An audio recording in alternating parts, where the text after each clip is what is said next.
Couple of things. Let's compare styles. AOC is somebody, you don't have to agree with her politics, but you can't deny it. She brings passion. She explains the subjects that she wants people to know more about, and she totally understands the job of representing, being a spokesperson, being a voice of the people who elected her there in the first place. Whereas Byron Donaldson, to me, comes across as somebody who's there for the power, the grift, and to say that he has a former guy Diaper Don's number in his phone. Second thing, by the way, if you get a chance, please press the thanks button and buy my team a coffee. Just $1.99. Thank you. Remarks. I'd like to just add a couple of points to what you've said. On January 6th, Senator Ted Cruz described it as terrorism. They later came to attack him during their revisionist, Orwellian, Stalinist attempt to rewrite history. Unfortunately for them, we know that there were 147 or 48 of our officers who were wounded, bloodied, and hospitalized by the rabid mob that beset the Capitol that day. We know that Kevin McCarthy, one of their deposed leaders over on their side, called Donald Trump from his office to complain about how his people were storming the Capitol and putting people's lives in danger. And Donald Trump said, no, those aren't my people, those are Antifa. And McCarthy corrected him and said, no, those are your people, Mr. President. To which Donald Trump said, well, maybe they just care a little bit more about who won the election than you did, Kevin McCarthy. You guys have got to deal with reality here. By the way, the speech and debate clause stands for the exact opposite principle who our distinguished new member just spoke about a moment ago. It says that members of Congress cannot be questioned anywhere else other than Congress. So he should read the speech or debate clause aloud.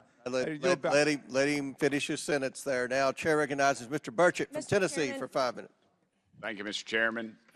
My colleagues seem to want to talk about the justice system, so let's talk about it. November of last year, the chairman issued a subpoena to Hunter Biden to appear on December 13th, for a closed-door deposition. Instead of respecting the rule of law, Hunter Biden chose to give a press conference on the front steps of the Senate.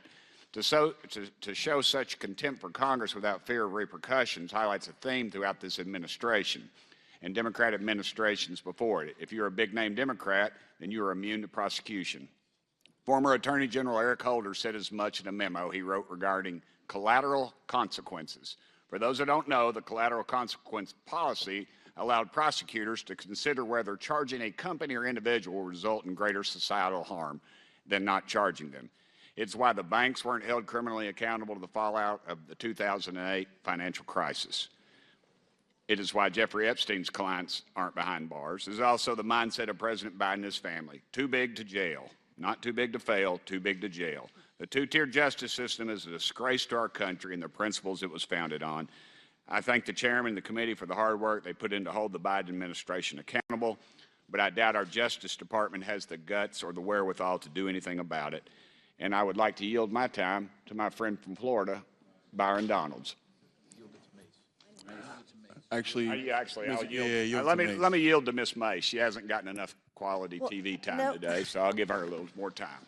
Thank you, and then I'll yield to my colleague from Florida as well. I'm going to try to be quick here because I was accused by my colleague on the other side of the aisle about my white privilege. I want to say, number one, as the former ranking member of the Civil Rights Subcommittee under Chairman Raskin last session, I take great pride as a white female Republican to address the inadequacies in our country. I come from a district where rich and poor is literally black and white, black versus white on most days.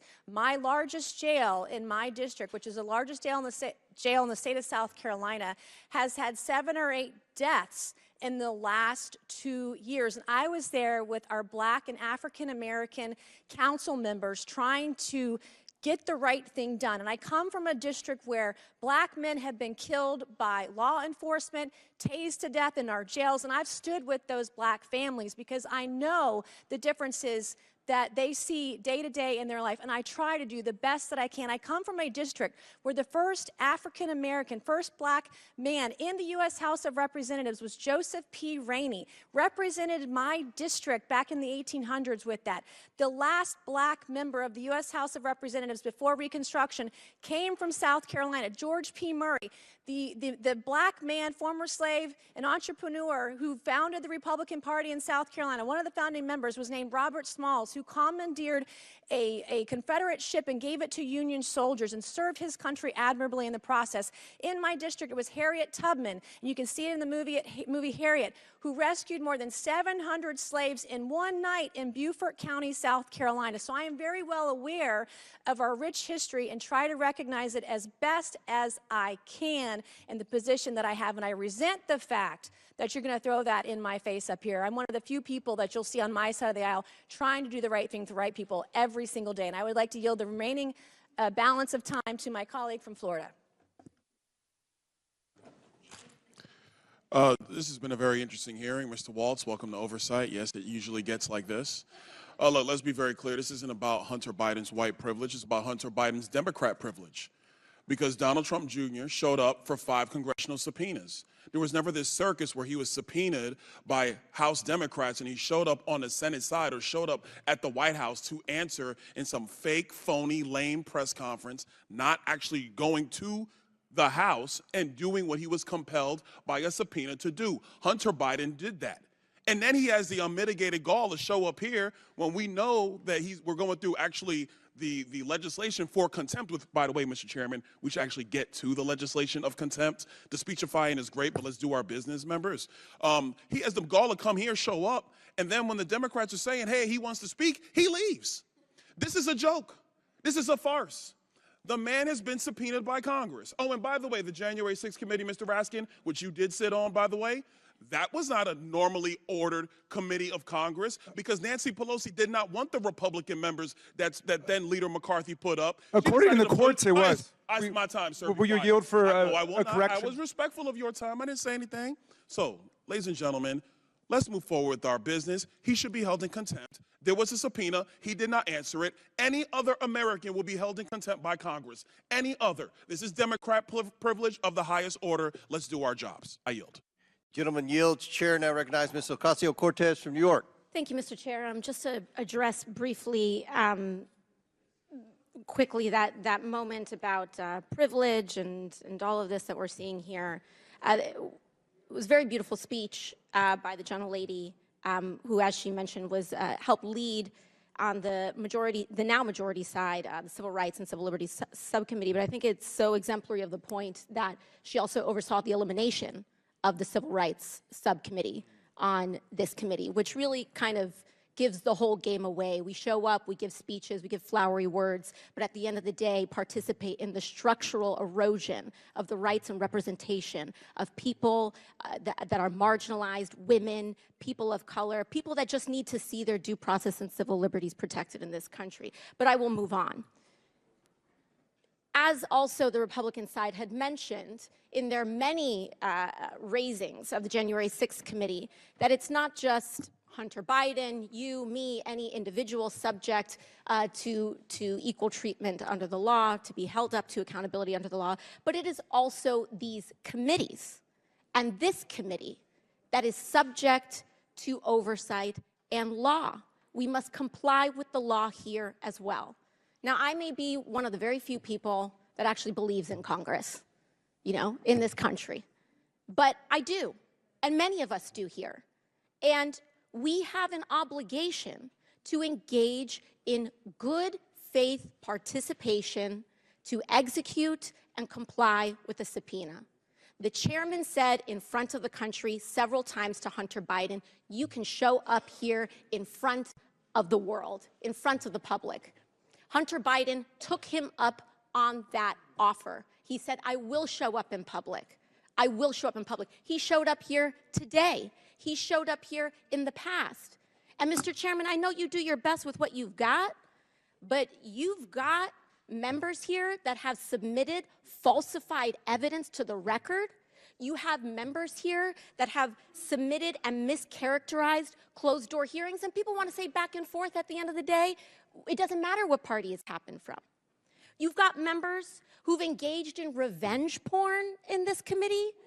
So it is understandable why Hunter Biden would want to testify in front of the public for the American people to be able to witness that testimony for themselves. You've got members who've defied subpoenas. You've got members who we are 1 year into the term asking what the rules are at the beginning of the committee. The book was given to us on day one. And so what we should do is allow the man to testify. I believe in the power of the Oversight Committee. Frankly, I believe in it regardless of whether Republicans or Democrats have the chair, because I believe that this committee should have the power of oversight. And we cannot do that on a partisan basis. And so for that, I implore this committee to allow Hunter Biden to testify publicly. I implore and I ask for that to happen. And we cannot do that by getting engaged in this back and forth on a defiance of the subpoena. Let him comply. Let him do it today. Let him do it tomorrow. But let the man do it. And with that, I yield back to the ranking member. Thank you, Ms. Ocasio-Cortez. I think you went right to the heart of the issue here. If this ended up going to court, Mr. Chairman, and I hope it doesn't, I really hope that this committee will act in a way to negotiate and achieve a compromise with the witness. But if it goes to the court, it's going to present a novel question. What happens when a committee represented by its distinguished chairman goes out in public and repeatedly invites and challenges a witness to come before the committee, and then that witness gives the answer, yes, I will come in? At that point, the committee pulls a bait and switch and says, well, we actually don't want you to come before the full committee as was offered repeatedly in public by the chairman, but instead we'd like you to come to a back room and do it there in a closed deposition. Now, undoubtedly, if that had been the original offer, the committee would stand in a very good place, the way we did with Mr. Biggs and Mr. Perry and Mr. Jordan, because they were told to come in, they were subpoenaed, and they blew off the subpoenas of the committee, which is why I don't think anybody should be voting on that side other than Ms. Mace, because Ms. Mace is the one who took the position that the rule of law means something. And I take the position, if we give somebody a subpoena, they should come in. But there's a very sticky problem now. What happens when we give them one offer A and then switch it over to offer B? That's why I hope you will work it out, Mr. Chairman. Thank you for yielding. Gentlelady's time's expired. To respond to the gentlelady, he can come in for a hearing after the deposition. Mr. Dubinsky, I want to come to you quickly. A lot of talk about evidence. On the screens in the room, we have an organizational chart from the IRS investigative team that was looking into the business practices of Hunter Biden and his associates. This org chart is from 2014. Now, Mr. Dubinsky, when my former life, I was in community banking, and I'm comfortable with looking at organizational charts. When I first saw this chart, the first thing I thought about was a real estate holding company or a developer, and this is not to demean developers in the great East State of America, but developers typically have multiple companies that float with various business interests and business lines. But the funny thing is that in the business dealings of Hunter Biden, there is no real estate, none at all. So, Mr. Dubinsky, in your professional experience, looking at this organizational chart of business structure, what do you see here? I see a very complicated structure of entities that are interrelated and would give me concern. If I were an investigator, I would want to know what's going on in these entities, who's behind them, how's the money moving between them, and what is the substance of the transactions? What's really going on here? Mr. Dubinsky, do you think it's in the interest of this committee that is now in an inquiry phase to actually find out all of the flow of money between these entities and what the purpose was? Absolutely. Next slide, please. For my colleagues on the other side, we're going to start talking evidence now. This is now a slide of the organizational chart of the Hunter Biden business companies and with associates from 2018, from the same IRS investigators who were broke down the business structure in 2014. Does this slide cause you the same concern, Mr. Dubinsky? Yes, it does. Okay. Now let's talk about some more. Actually, one point I want to make on this. Ladies and gentlemen, and I know it's kind of small, so I would love to submit all this for the record. I would love my colleagues on the other side to see this. In 2014, one of the key owners was Devin Archer, who did testify and was under deposition under oath by the Oversight Committee. In 2018, Devin Archer is no longer listed, but his wife, Krista Archer, is now listed. Mr. Dubinsky, when you see a situation where ownership interest moves from one spouse to the other, is that a concern of some level of fraud potentially? I would call it a red flag. That's something I would look at and again, try to get to the bottom of what happened there. Was it just transferred? Was there money behind it? What was going on? Okay, thank you. Next slide. Now, this is to a text message. This is a text message between, it's going to Naomi Biden. That's what this one is. Hold on, wait, let me get my stuff back. There we go. Sorry. This is the WhatsApp text message between Jim Biden and Hunter Biden. In this text message, it clearly says, anyway, we can talk later, but you've been drawn into something purely for the purpose of protecting Dad. This is between Hunter Biden and Jim Biden. Last time I checked, the father of Jim Biden and Joe Biden is now passed away. So I'm assuming this is Hunter Biden saying to Jim Biden, the president's brother, that you've been brought in this for the sole purpose of protecting Dad. Ms. O'Connor, do you think that this text message would lead this committee to get further information about the business dealings of Hunter Biden and how that actually links to Jim Biden, the president's brother, and why they are so concerned with protecting Dad, a.k.a. Joe Biden, a.k.a. the President of the United States? Yes. Thank you. Next slide, please. This is a text message between Hunter Biden and Naomi Biden. And this one is a famous one. Everybody knows this one. This is a famous one that says, I hope you all do what I did and pay for everything for this entire family for 30 years. It's really hard. But don't worry, unlike Pop, I won't make you give me half your salary. Mr. Dubinsky, if you saw a text message like this in a potential money laundering operation or a potential pay-for-play operation, would you be looking for information related to money going from son to father? Absolutely, without a doubt. Thank you. Next slide. Oh, this is a fun one. Ladies and gentlemen, this one is from 2018. This is about 4 months before Joe Biden launched his campaign for president of the United States, December 2018. The highlight is, this is a text message between Jim Biden and Hunter Biden. Hunter Biden was in a bad way, by the way. He was really strung out. He lost a bunch of money. He needed help. Jim Biden says, this can work. You need a safe harbor. I can work with your father alone. It'll probably take several months and everybody can read the text. Ms. O'Connor, Mr. Dubinsky, if you saw a text message like this between the president's brother and the president's son, wouldn't you be concerned about them trying to give plausible deniability for the president of the United States to not have any knowledge of said business dealings? It's worth. Gentleman's time's expired, but please answer the question. It's worth investigating. Mr. Dubinsky? I would agree. I would investigate this. I yield back. Thank you, Mr. Chairman. Gentleman yields back. Before